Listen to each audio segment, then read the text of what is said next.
भवतु सहनौ भुनक्तु सह वीर्यङ्करवावहै तेजस्विनावधीतमस्तु मा विद्विषावहै। ॐ शान्ति शान्ति शान्तिः। ॐ नमो ब्रह्मादिभ्यो ब्रह्मविद्या सम्प्रदायकर्तृभ्यो वंश ऋषिभ्यो महद्भ्यो नमो गुरुभ्यः। सर्वोपप्लवरहितः प्रज्ञानघनः प्रत्यगर्थो ब्रह्मैवाहमस्मि ब्रह्मैवाहमस्मि। ॐ शान्ति शान्ति शान्तिः। श्रुतिस्मृतिपुराणानाम् आलयं करुणालयं नमामि भगवत्पादं शङ्करं लोकशङ्करम्। शङ्करं शङ्कराचार्यं केशवं बादरायणं सूत्रभाष्यकृतौ वन्दे भगवन्तौ पुनः पुनः। ईश्वरो गुरुरात्मेति मूर्तिभेदविभागिने व्योमवद्व्याप्तदेहाय दक्षिणामूर्तये नमः। अज्ञानतिमिरान्धस्य ज्ञानाञ्जनशलाकया चक्षुरुन्मीलितं येन तस्मै श्रीगुरवे नमः। ॐ पूर्णमदः पूर्णमिदं पूर्णात् पूर्णमुदच्यते पूर्णस्य पूर्णमादाय पूर्णमेवावशिष्यते। ॐ शान्ति शान्ति शान्तिः। हरिः ॐ श्री गुरुभ्यो नमः। हरिः ॐ।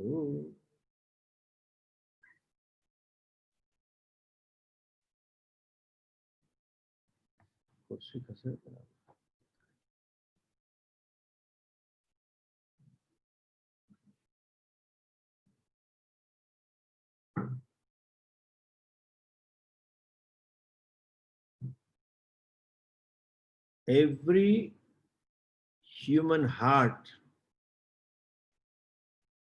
yearns for freedom.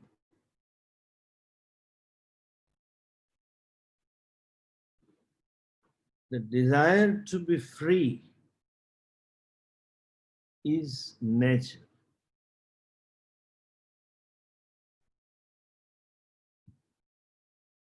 Freedom from what? Two ways you can look at it. Freedom from limitations and when one grows up, freedom from something what I don't like. In other words, dukkha nivritti. That is natural urge for every human heart. I want freedom from any kind of dukkhas. What I don't like, I don't want it. As they say, nobody likes to hold on to hot potato. Nobody likes to continue to be unhappy. Again, the unhappiness is caused by finding myself to be limited, finding myself to be helpless, finding myself being conditioned, controlled, regulated by any external force. This urge is seen in a 2-year-old baby also. Moment baby learns to walk on its own feet, moment baby learns little bit to hold the cup of the milk by itself, baby doesn't want mom to hold it. I will hold it myself. Moment it starts walking on its 2 feet, baby doesn't want mom to hold the hand. I'll cross myself. When we grow up, these kind of limitations are not there because physically you are matured. But situational limitations are there. Fiscal limitations, limitations of the infrastructure because of the city you live in, limitations caused by the country, political system, etc. I can't stand. Therefore, there is a love for power. There is a love for money. So I can break those shackles of so-called limitations which I feel.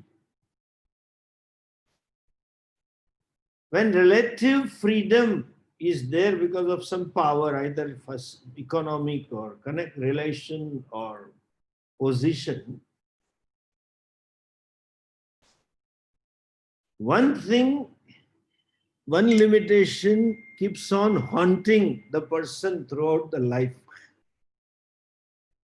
That is that one unpleasantness, one unhappiness is throughout the life. Relatively, I'm fine with the things, I'm happy with reference to external freedom. And that is your own emotions. They are dictators. It's like a very harsh or tyrant dictator. You can run away from the country. You can revolt against this. That emotions are worse than the terrorist. My own emotions, my own mind. So there is an internal terrorist called my mind, emotions, that I want to get rid of. I want that freedom from my own emotions. Understand?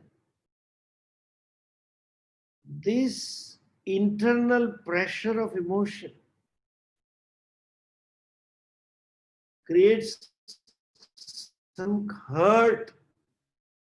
It's like that mirror which shows you your ugly face, that I can't help. I'm helpless to my mind.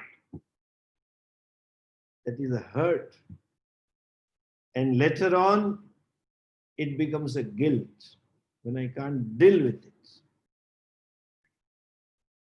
If you look at this further, anyone committing to a dharma, anyone doing something improper, illegitimate thing, also doesn't want to do, he or she knows.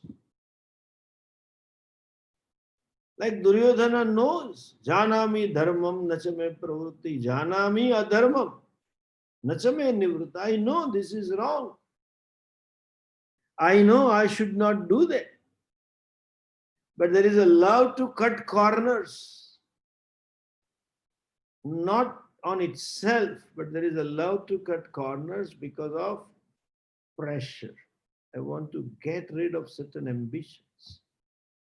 I want to get rid of those hurt. Classic example, Duryodhana, the pressure of jealousy, the pressure of self-non-acceptance, the pressure of lack of respect, self-respect. He always had it. And that's what he wants to grow.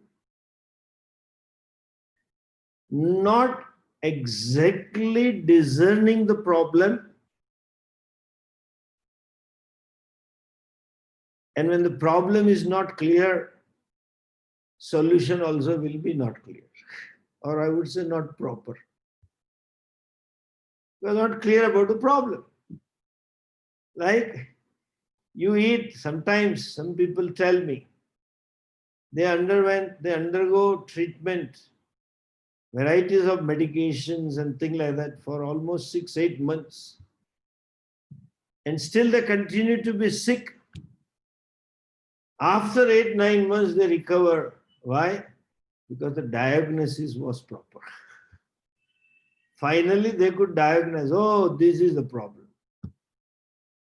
Similarly, in our life, human life, not diagnosing or discerning the problem,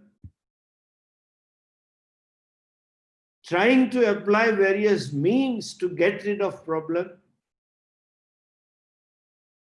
you don't solve the problem. This is the beauty. This is the uniqueness of our dharma, Vedas. It has discerned the problem which is the fundamental to every human being. Though they say Hindu is a religion, it is not. As I had mentioned earlier, they say leaders from various faiths. We are faith, okay, but then it is not. What Vedas have to offer you is universally applicable. It is Paramam Gnanam called. Paramam means limitless. What do you mean by limitless? It is applicable at all time, all places, to every generation and to every human being. As Puja Swamiji would say, applicable to anyone who has a head over the shoulder. There may be less or more in the head. Or there may be enough in the head and the fellow may be stingy in utilizing. I have seen people are very miser in using the common sense. Though it is common to all of us, but people don't use it. So that may be the case, but this is universal. Solution is also universal. It is also Paramam, applicable at all time, all places, all persons, anything. Therefore, it is called Sanatana Dharma. And by the way, that is the solution. This is the solution that is offered by Bhagavad Gita. Arjuna had a problem, whether to fight or not. He had a situation which created a conflict in himself. He was a hostage to his own emotions. That was a pressure. Wanted to get rid of it and therefore surrendered to Krishna. But it was, the teaching is not confined only to that incidental problem. Had it been addressed to Arjuna's problem, it may not be applicable to you and me. It's a modern times more so. But it addresses the fundamental human problem. The problem is innate urge for freedom. And the solution is you. You are free.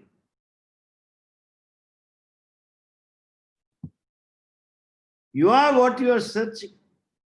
You are what you are wanting. It doesn't say to Hindus only, and not Christians and Muslims and Jews and Buddhists and others. Doesn't say only men and not women. Doesn't say only Indians or anybody. Now let us further analyze what is needed to discover this. Since it's a problem of self-ignorance, and since the solution is self-knowledge, you need certain analysis, certain clarity, certain preparedness of the mind. Like any other knowledge necessitates that. And as I mentioned earlier, we need to have clarity about our own problem. It has to begin from there. What is it that I am seeking? Apparently, it looks like that we want to get rid of inner pressure. And expression is, I'll be relieved of that pressure if I have this or that. If I change the external world, change my infrastructure, my nature, my thinking, my goal, my office, my job, my home, my people with whom I have to relate, my partner, anybody, anything it can be. If you analyze, it appears that we want something. It is not a thing or a situation that you want. It is the freedom from that want I want. I want the freedom from that desire which has created a pressure. It is not a vastu or a person or relationship or a situation that I want. People not understanding this go after one or other. But we want that freedom from wanting itself. I want a freedom from demanding self. I do have an experience of that free self when I get what I want. But by the time I enjoy that self, I own up the self, few more wants crops up. And again I am on run. It is like a typical story of Ramayana. Lord Rama kept on chopping off the heads of Ravana. And by the time he removed one, another one came up. By the time you are free from one want and have a sense of sigh, habba, now better. But then every relaxed moment creates new wants. The fellow goes for vacation to ashrams and some secluded place. From there, they make new wants and decisions and come and tell, Swamiji, after staying here, I have decided to do this. Having stayed here, you should say, I don't want to go and stay here and study. But Swamiji, I have decided to this business and that and that. Again, new. In order to become free from desires, you entertain more desires.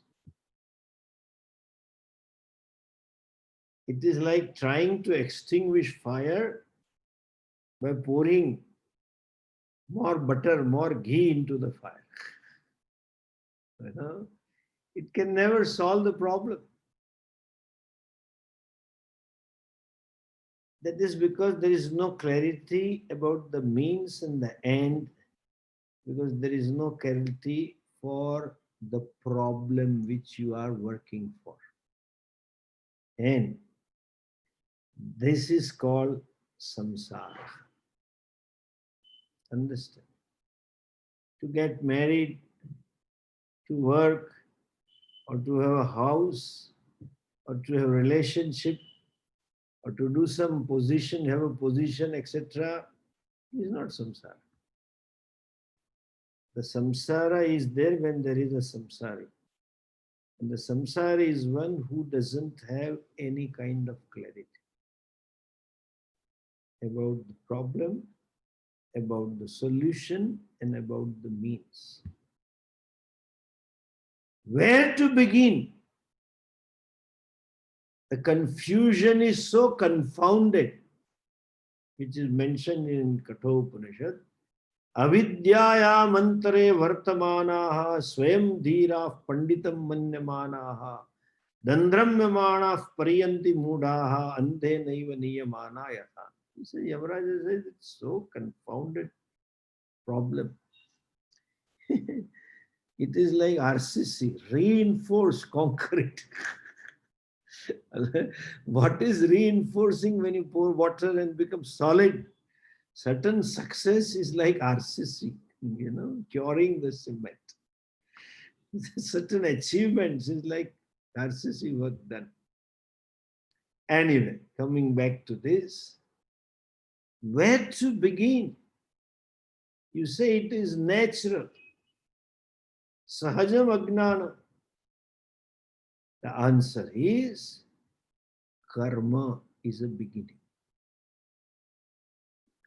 Two types of karmas are to be performed. One physical karmas, another mental karmas. One called dharma, means when I say karma, doesn't mean any action. We keep performing karma. Whether told or not, you are busy doing something or other, which you may not like. During this corona lockdown, nobody had to do anything. You were asked not to do anything. You were staying home. But I heard reverse sentences, because they work so hard and they say, Swamiji, I really feel like taking a holiday. A touring job or working somewhere outstation. I want to take a holiday for 2-3 days and go home. Now it was reverse.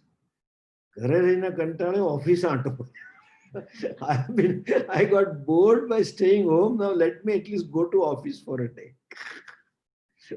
You have nothing to do. And the man who never made a typical Indian man who never made a cup of tea were fortunate enough to have a spouse who was doing all seva like Sita Mata. This idiot never became Ram Bhagwan. She was Sita all right. But he never became Rama. And they also started cooking and mopping the floor. And not only that, started feeling proud and started putting videos also what they cook. That's good. You are working. When I say karma, I mean kartavya karma. The actions to be performed. The contributory actions called as dharma, and the nearest translation, I don't see any word in English for dharma, is duty. Or you can define what is it that I am expected to do in a given situation, in a given culture, in a given nation. And what is it that I am expected to do? To know that, Bhagavan has given common sense. You just think. You just put yourself in someone's position and you know what you should be doing. Atmanah pratikulani paresham na samachare. You feel like doing or treating someone in some way, ask yourself, if some other person treats me in the same way, will I like it? If answer is yes, go ahead. If answer is no, then don't do that. If answer is yes, that is dharma. Answer is no, that is adharma. With certain attitudes, what we call as yoga, what we call as popularly called as karma yoga. Performing actions with a karma yoga attitude and mental karma called as manasa karma. That is called upasana, mental activity. See, any mental activity is not upasana, but upasana certainly is mental activity. To worry is a mental activity. To, to feel jealous is mental activity. To feel angry on somebody is mental activity. Sometimes to curse yourself out of guilt, I am useless, I can't do that, etc. That self-thinking based on dissatisfied, too much of dissatisfaction with self is also mental activity. They brand and then judge, Swamiji, I am useless person. You need not come and tell me. Okay, get married, your spouse will tell you every day, you are good for nothing. You need not come and tell me. And I think this you are telling to me because you have taken Atma Gnanam from your spouse. You should take that Atma Gnanam, self-knowledge from me, that you are the most useful. You are Jagat Karanam Brahma. That's what I have to offer. Don't tell me, Swamiji, I am useless, I am no good. That's a wrong Gnanam. You have to gain Aham Nitya Shuddhosmi. I am ever pure. Let mind think. Let this go on. Let the movie go on in the mind. You be the witness and watch it out and let it pass out. Don't react to it. Don't be judgmental to it. Forget it. You are not the mind. Be objective and analyze. And if you are helpless, start praying. Not being branding yourself as I am useless. Anyway. These are all mental activities. Mental activity, a general translation, actual definition is different. Saguna Brahma Vishayaka Manasa Vyaparaha Upasanam. You can say prayers or meditations, another undefined word, on Ishvara. Meditations on Jagat Karanam Brahma Ishvara.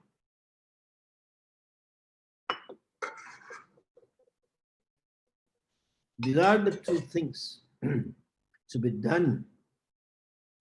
And when it is done, one discerns the problem. Parikshalokan karmachitan brahmano nirvedamaya. You analyze your life pursuits. And as Swamiji would say, you discover the fact that there is no connection between what I want, what I am seeking, and what I am doing. No connection between the two. The discovery. And then you seek a right solution. So far what I sought was wrong, was improper, inadequate. That is the advantage of being born in this culture. Like Arjuna asking straightway for the knowledge, some hearsay. As Swamiji would say, he had a paperback knowledge, paperback book knowledge. That you get freedom by moksha, and moksha comes by knowledge, and you have to learn from a teacher. Or those Sanat Kumaras. They went to Naradji and said, Soham Bhagavat, Naradji, not Sanat Kumar. Naradji went and told, Soham Bhagavat Shochami, Shokasya Paramparam Tara. This will give me freedom. Then you seek knowledge. That means you are on a right path, as they call path. You are working for the solution. Now the next mantras talk of this karma and upasana. To understand, in the beginning itself I had told you, we have to have the holistic vision of the Shastra. Then only you can interpret each mantra properly. To understand this 9th mantra, you need to understand 10th and 11th, To understand all these three mantra, you need to understand 12, 13 and 14. And to understand 9 to 14, you need to understand the whole Upanishad. And that comes from a teacher. Unless you have a teacher, you can't. So, though the Vachyartha, the direct meanings of the words, mantra words is different. But you have to interpret in a holistic context. And when you don't have the whole vision, you cannot understand a single line properly. Like classic example I have, somebody said that Krishna failed in Dwarika.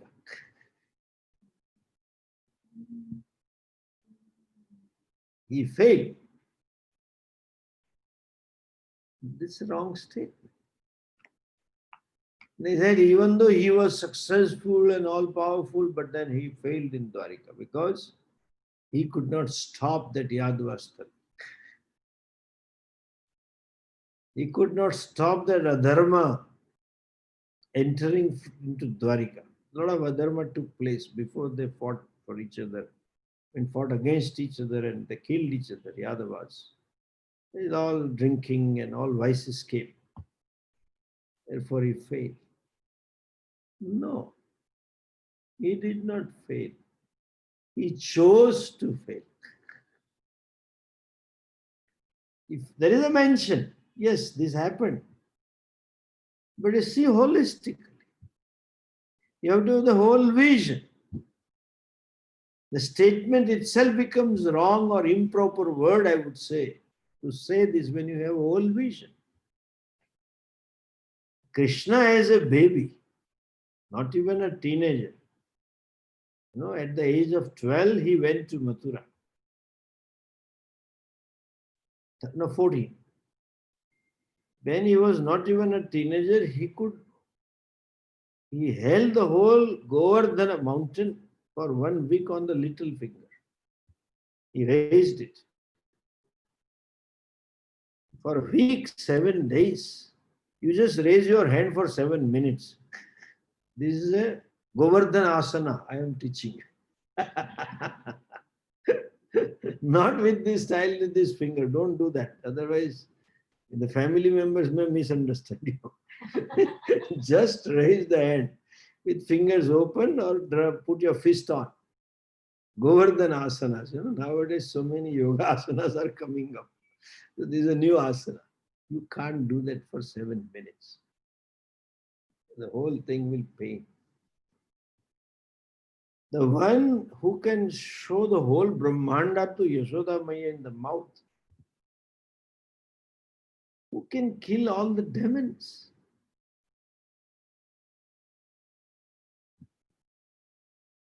Even sitting in Vrindavan, grazing the cows, Brahmaji took away, when they were asleep, he took away the calves and the cows and his friends, all cowherds.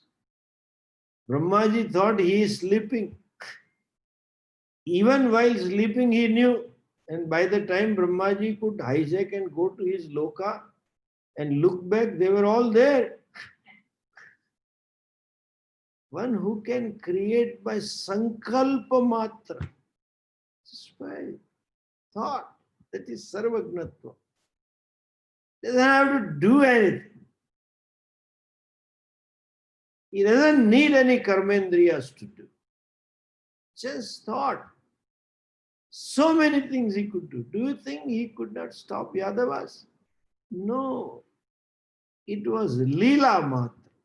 There's some purpose. The purpose was the time change and he followed. He only set this time clock, Krama, Kali Yuga, etc. And he wanted it to enter. He himself decided. He himself made this Duryodhana's mother, Gandhari, nimittam for this. See, when you say Sarvagna Sarva Shaktiman, One who can create a day and night in Mahabharata war. You know that stories. This is nothing is impossible. Do you think that he had to run away from Mathura?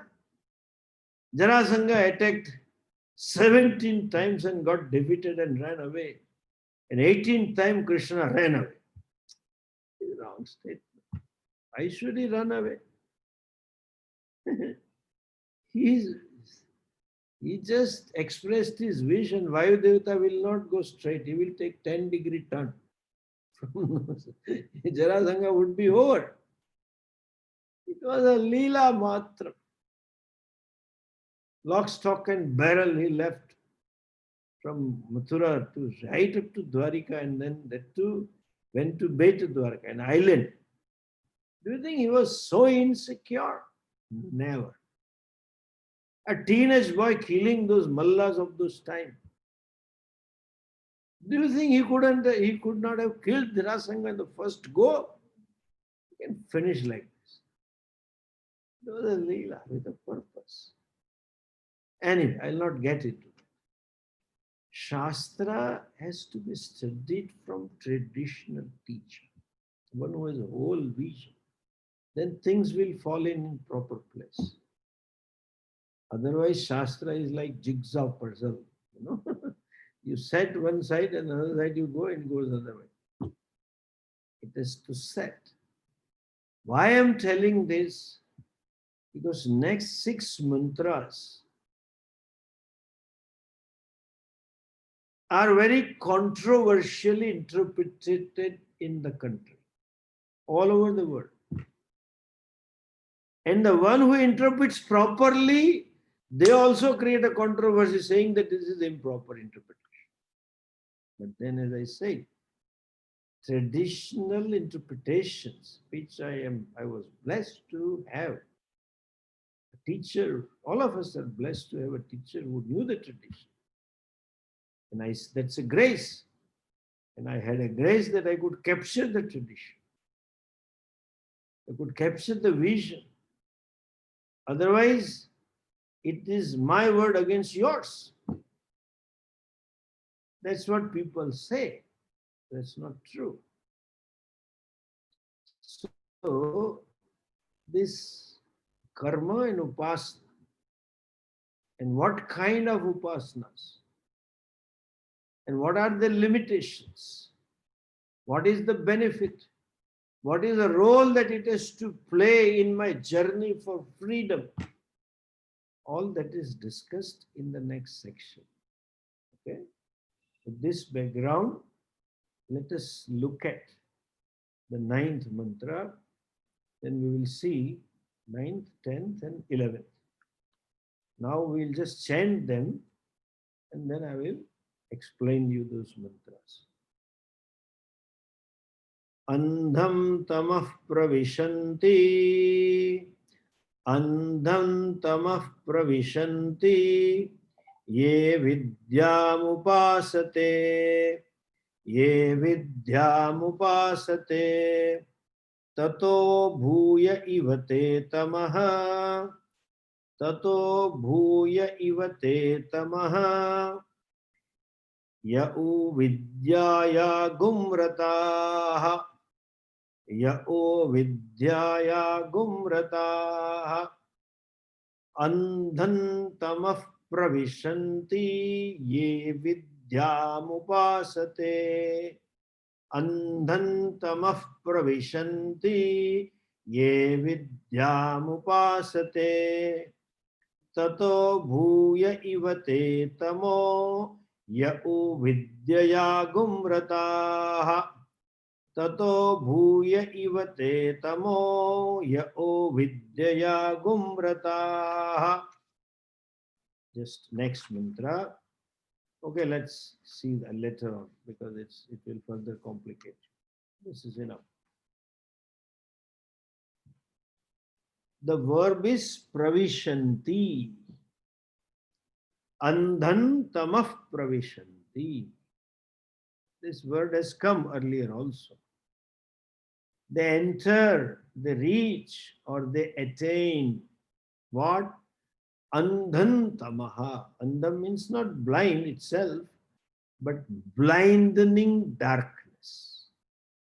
They reach, they attain, or they go to blinding darkness. Who ye avidyam upasate. Those who worship avidya. Those who are committed to ignorance. Those who are committed to effects of the ignorance. Avidya. I'll explain that once I explain the word meaning of the mantra. Tato bhuya iva te tamaha. Te tato bhuya iva tamaha pravishanti. And those enter into deeper blinding darkness. More blinding darkness. Thick blinding darkness. Who? Ya'u, those vidyayam rataha. Those who are engaged or those who revel in vidya, those who are committed to vidya, they enter into more blinding darkness. Rataha. Understand the word rataha. Committed to means what? Rataha means tatparaha. Sanskrit translation. What is tatparaha? Tadeva param ayanam gantavyam kartavyam praptavyam iti manyamana. That alone, tadeva, is to be achieved, is to be done, is to be performed. That's what they think. Tadeva gantavyam praptavyam kartavyam. That is where we have to go, that is what we have to obtain, that is what we have to do. That kind of personal value. And they are committed to that. Means that is the purpose of my existence. This is the purpose of my living. Or if I use a modern word, the bottom line of my pursuits, the bottom line of my whole existence is this. That is called rataha. Where they are committed, avidyam rataha. Those who are committed to, only nearest English translation, word translation is committed. As you have to qualify that commitment. Committed to something as the goal of life, as the end of life, as the pursuit of life, as that is to be done in the life. That is. What? What committed to? Avidyayam rataha. They are committed to ignorance. This is a verbal translation. I told you, you have to see contextually the whole vision. It is not a correct translation. Committed to avidya, ignorance, they go to blinding darkness. No. Please understand,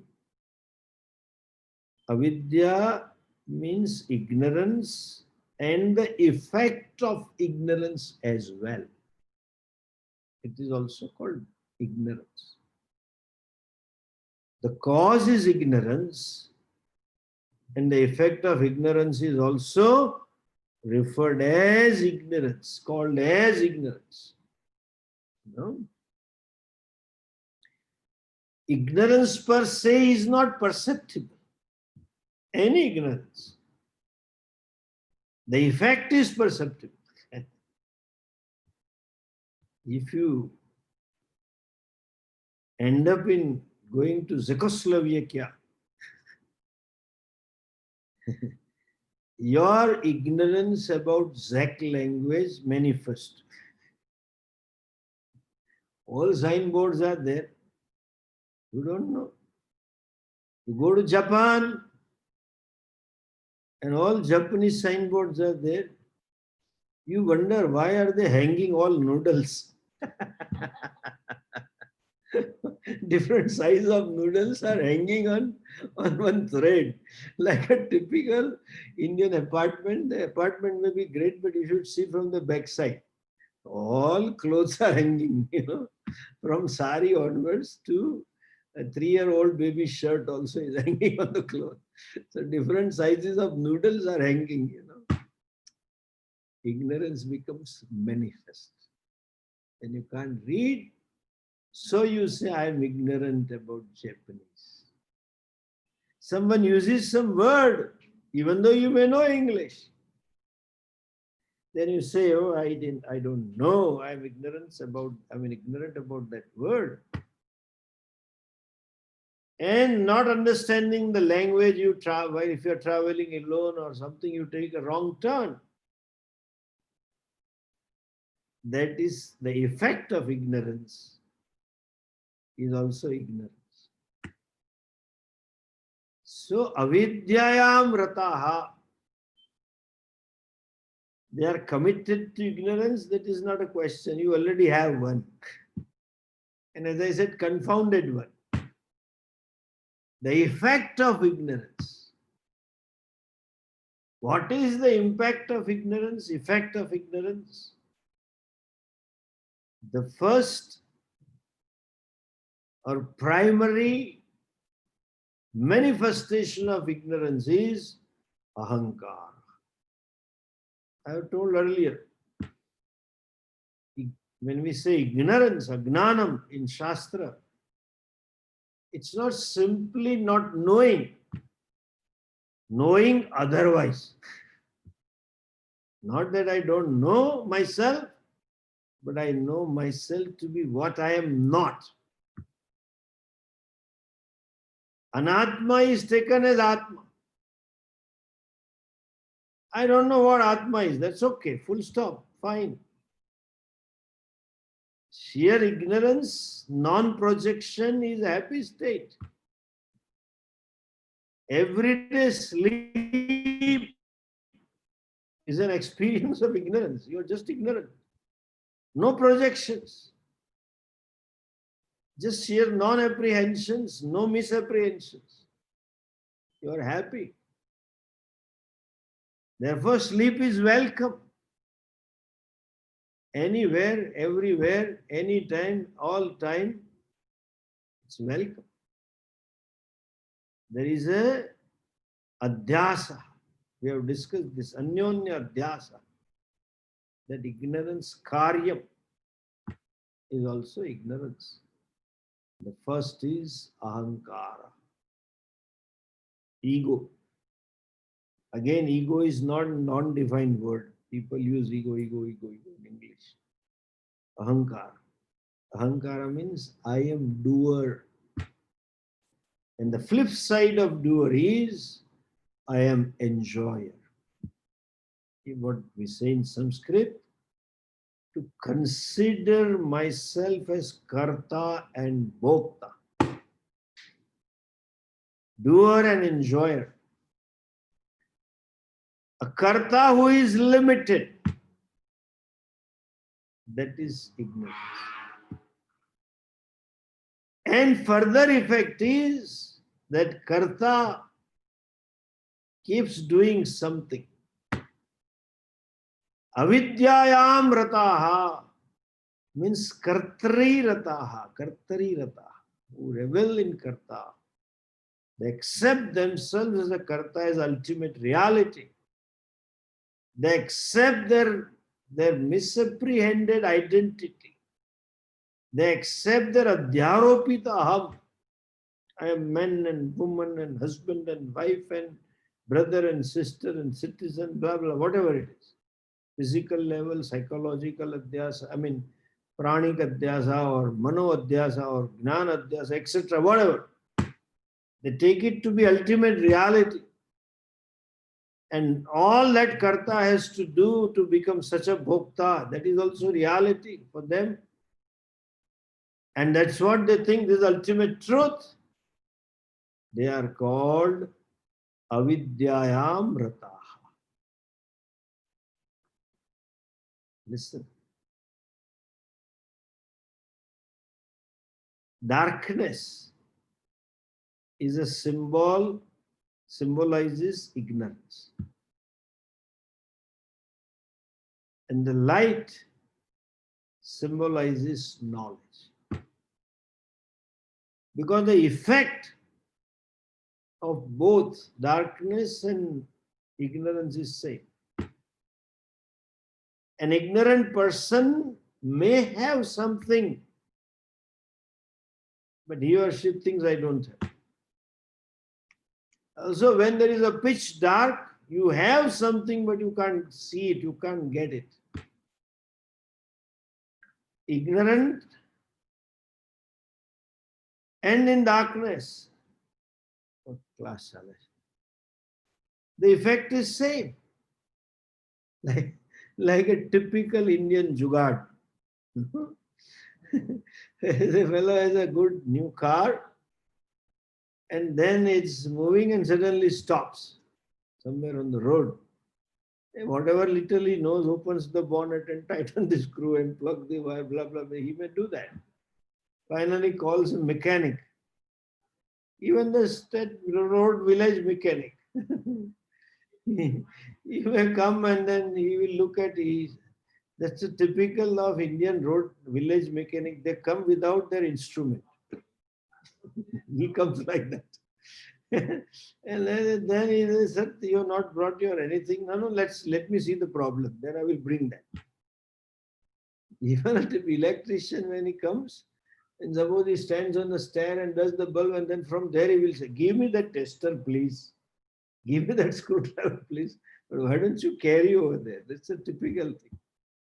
So this fellow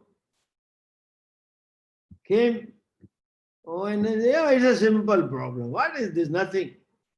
You just, there is some dust particle here, you just remove that. But how to remove? You need nut bolt and this, that. Give me that roadside stone. You give and he hits twice and it gets removed, Typical Indian jugaad, they call it. You may not understand jugaad, Westerners, and I have no translation for it. Only answer is, when Obama came to India, he was wondering how India is working. So he asked Manmohan Singh, how your government is functioning?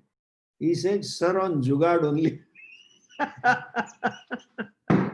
I am here out of jugaad. And parties are united out of jugaad. And you forget it. That's a typical colloquial word. I'm sorry, I can't explain. Simple solution. You don't know. Right there, solution is in front of you. So also in a pitch dark, first thing you do is to search for a lighter or matchstick or torch, which may be in front of you, but you can't see it. So darkness symbolizes ignorance. And light makes it clear. The symbolizes knowledge. And further, by the way, since a sannyasi commits himself to the lifestyle of knowledge, Sanyasya Shastra Shravanam Eva Kurya. Primary job is just study the Shastra, gain the vision, be free. Therefore, sannyasi wears this color clothes. Orange color, in Indian national flag, it is, that's how I learned in the school, is a symbol of power and valor and shaurya. No. It's a symbol of light. Those days, there were only three sources of light: sun, moon, and fire. Rising sun or well-lit fire or mid-sun is this color. Therefore, wearing these clothes Typical modern children ask me, when they meet 2, 3 times, Swamiji, is this that uniform that you are wearing? You don't have a free day. You don't get bored with this uniform. It's all loose. I said, to be loose only I'm wearing. Some screws are tightened and we have to loosen your screws also. It's not uniform. It's a lifestyle committed to knowledge. Which knowledge? Brahma Vidya. When you live a life committed to knowledge or leading to commitment to knowledge, then your life is lightened. Otherwise, it is in darkness. Prakash Maya Jivanam. Andhakar Maya Jivanam. I mean, that Mayat, Prachuryartha, predominantly darkness, predominantly light, predominantly committed to knowledge. That is, what is that? When you commit to a lifestyle or when you commit your time and resources for knowledge, then it is Prakash Mayam Jivan. And when that is not there, it is Andhakara Maya Jivan, lifestyle in darkness. In other words, when you live a life accepting ego as the reality, accepting yourself as a karta and bhokta as ultimate truth about yourself, oneself, and accepting the bhokta as the reality of the self. That's the truth about myself. So you take upon yourself, this I have to do. And you take upon yourself, this is all I must have. I must enjoy this or I must do this. That is the bottom line of my existence. They are called avidyayam rataha, committed to avidya. All born of subjective values.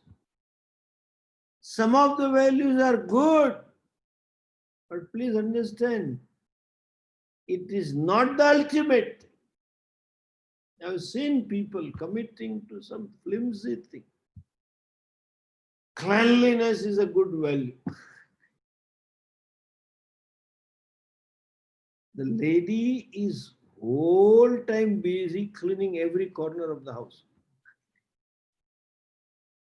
Her all energy and time and resources goes west. To keep the house, to keep the home decent and tidy and good is good. But she's always wondering, what should I buy? The artifact, should I put it here?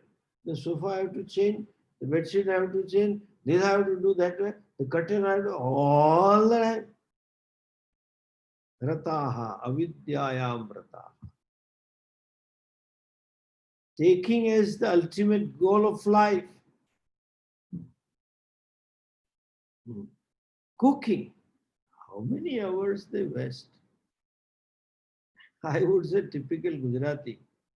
Beijni luli mart. After 2 inches, beyond 2 inches, you don't have taste buds.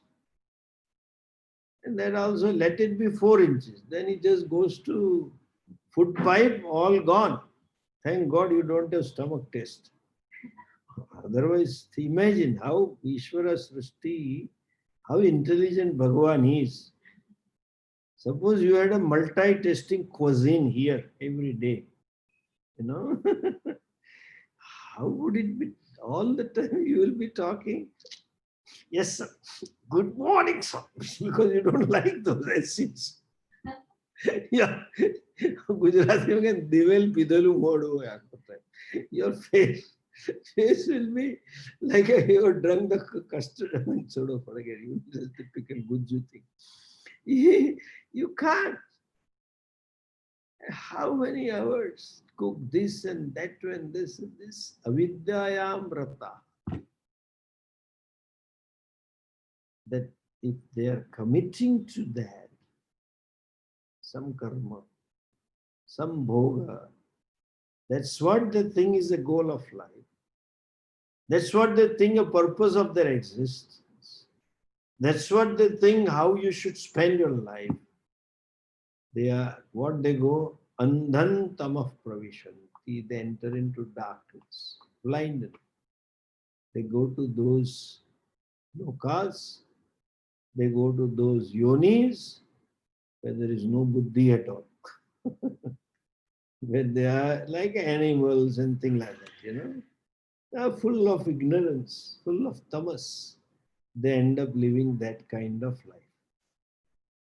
And vidyayamrataha, I'll explain that tomorrow. We'll see that tomorrow. Namaste. Om Purnamadah Purnamidam Purnat Purnamudachyate Purnasya Purnamadhaya Purnamevavashishyate. Om Shanti Shanti Shanti. Harihi Om Shri Gurubhyo Namaha. Harihi Om. I have one announcement.